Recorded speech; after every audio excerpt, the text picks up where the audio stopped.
Assalamualaikum warahmatullahi wabarakatuh.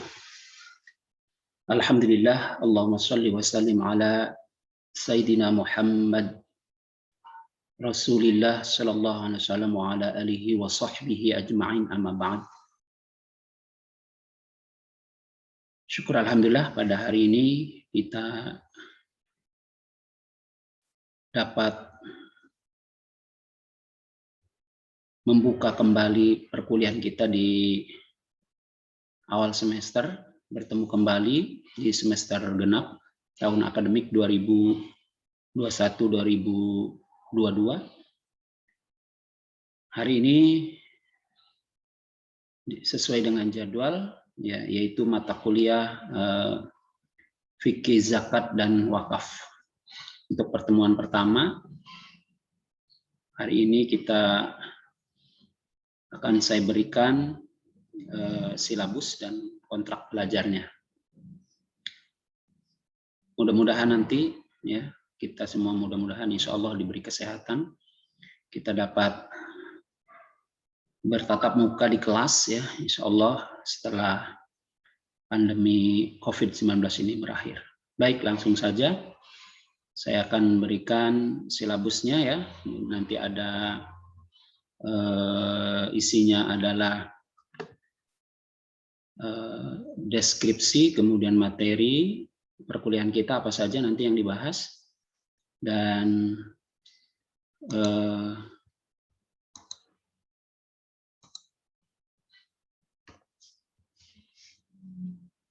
kemudian nanti adalah juga buku-bukunya, ya, dan tentu saja bagaimana metode perkuliahan kita, ya.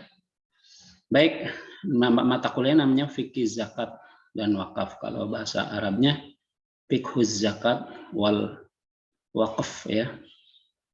Yaitu nanti kita, kalau maknanya nanti kita ada di pertemuan berikutnya. Kita hari ini hanya khusus silabusnya saja, ya. Nah, kemudian ini program studinya. Kalau di Fakultas Syariah, ya, ini di Hukum Ekonomi Syariah semester 3, ya. Anda ini semester 3, ya, sifatnya ini keahlian atau ini mata kuliah fakultas, ya.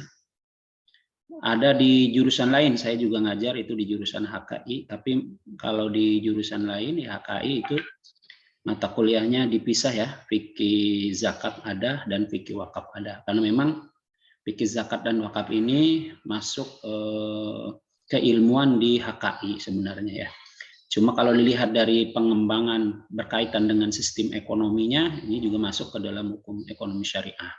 Karena itu tentu saja, atau paling tidak ini adalah mata kuliah fakultas, ya, sehingga semua mahasiswa fakultas syariah jurusan apapun itu paling tidak, ya, mampu memahami, ya, tentang fikih zakat atau hukum zakat dan hukum wakaf.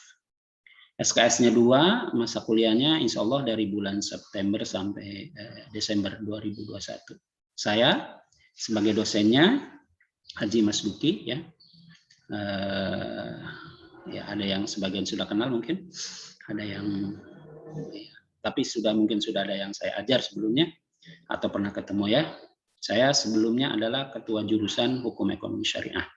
Tapi untuk tahun akademik 2021 dan 2022 seterusnya saya tidak menjabat lagi sebagai ketua jurusan Hukum Ekonomi Syariah, ya. Nanti ada pejabat baru atau ketua baru dari jurusan atau prodi HES.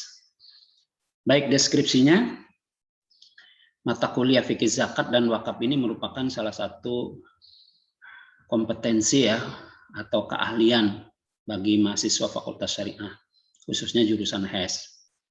Ya, jadi Anda juga harus ahli, ya, atau menguasai ilmu tentang zakat atau fikih zakat dan fikih wakaf ini. Tujuan praktisnya adalah Anda sebagai mahasiswa memahami kemudian mengaplikasikan hukum-hukum yang berkait dengan zakat dan wakaf, ya. Tentu hukum itu bersumber dari hukum syariah, yaitu langsung dari Al-Quran dan Sunnah, ataupun ijtihad para ulama, maupun yang sudah ditaknin di legislasi dalam hukum positif di negara kita yang berlaku di Indonesia dalam bentuk perundang-undangan maupun peraturan tentang zakat dan wakaf. Nah, ini ada nanti ya, Undang-Undang Pengelolaan Zakat kita ada tahun 2011. Kemudian tentang undang-undang tentang perwakafan kita juga sudah ada di kita ya. Jadi kita ini luar biasa. Undang-undang yang berkaitan dengan hukum-hukum Islam itu sebagian besarnya hampir semuanya sudah ada peraturan-peraturan yang dibuat oleh negara yang diundang-undangkan jadi hukum positif. Selanjutnya ya ini capaian pembelajarannya ya, agar Anda sebagai mahasiswa memahami pentingnya hukum zakat dan wakaf sebagai salah satu bagian dari ajaran Islam. Ya, sebenarnya hukum zakat ini masuknya kan wilayah ubudiyah awalnya ya, sama seperti sholat karena dia masuk dari dalam rukun Islam.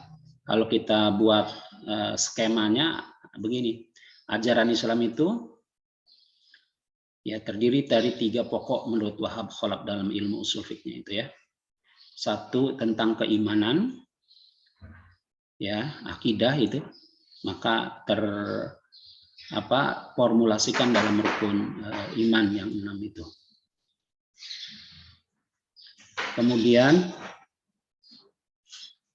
Kemudian ajaran Islam kedua setelah akidah adalah akhlak ya. Ya, jadi seorang muslim berakhlak dengan berpedoman kepada Al-Qur'an dan sunnah Nabi. Selanjutnya ajaran yang ketiga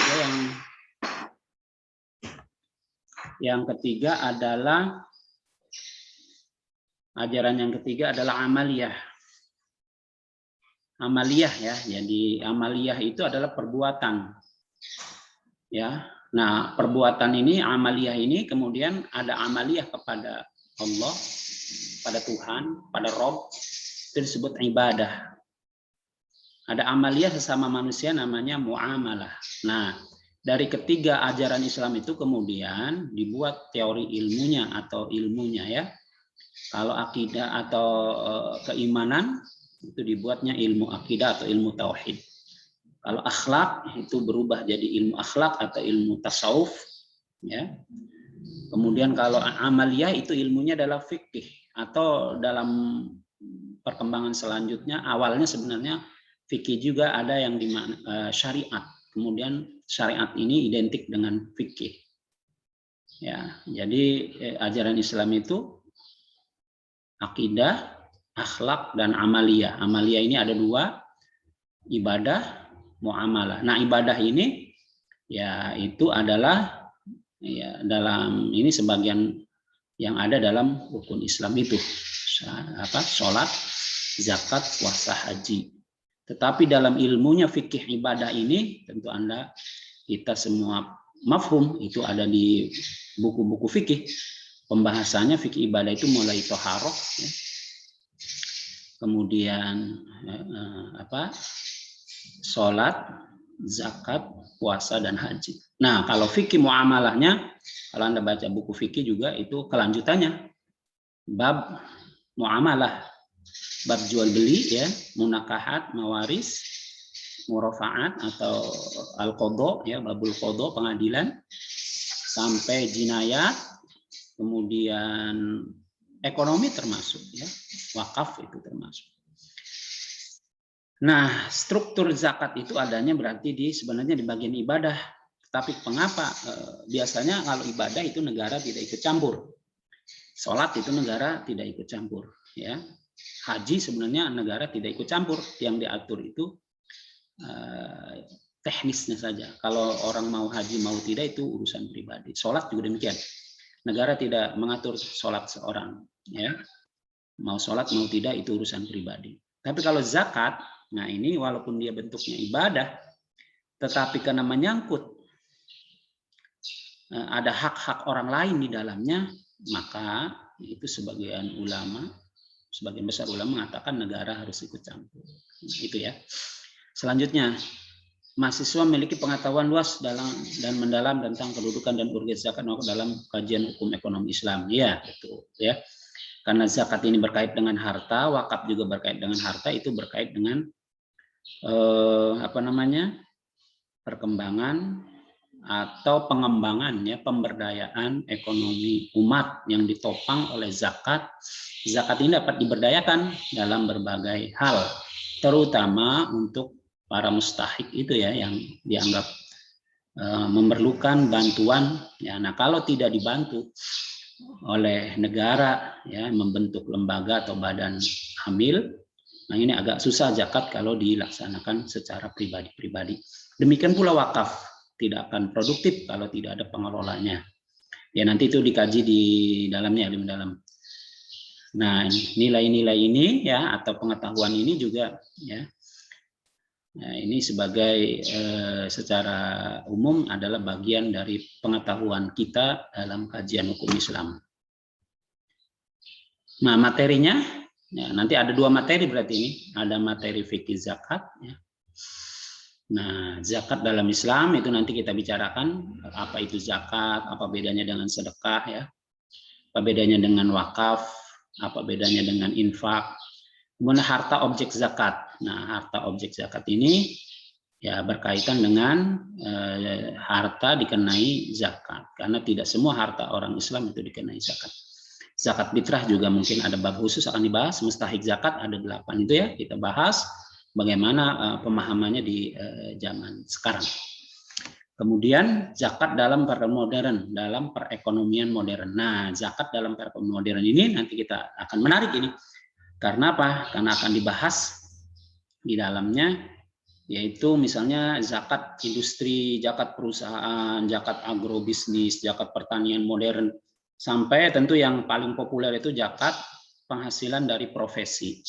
Nah ini di beberapa baznas atau laz ini income atau pemasukan dana zakat yang besar, misalnya di kita juga Provinsi Banten, itu hampir sebagian besarnya itu adalah dari zakat profesi dari para pegawai negeri di Pemda atau pegawai swasta ya, atau di pegawai-pegawai ASN.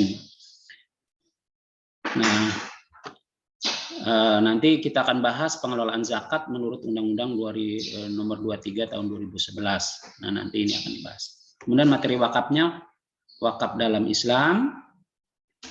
Nah, itu biasa ya, pengertian wakaf, sumbernya, dalil hukumnya, kemudian manfaatnya, sejarahnya, rukun dan syarat wakaf. Nah, ini akan dibicarakan rukun wakaf itu ada berapa, syarat-syaratnya. Wakaf dalam pemberdayaan ekonomi umat.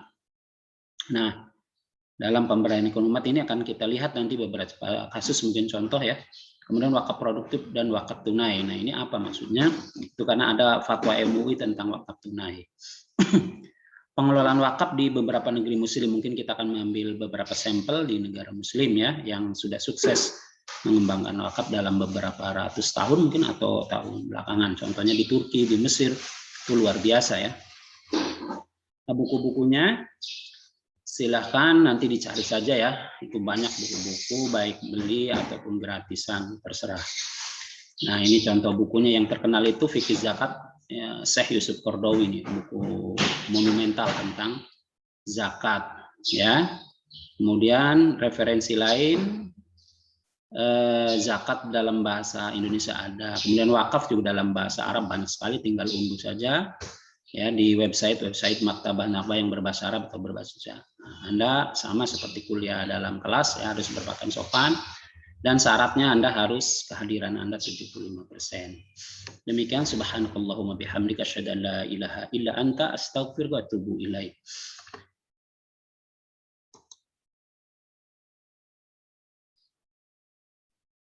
Demikian ya perkuliahan kita. Jadi nanti hasil akhirnya tentu saja sama, Anda sudah mengalami bahwa perkuliahan kita nanti untuk nilai akhirnya itu ada UTS ya. Nilainya itu minimal 25% dari keseluruhan atau 30%, kemudian ada UAS nilainya 35%.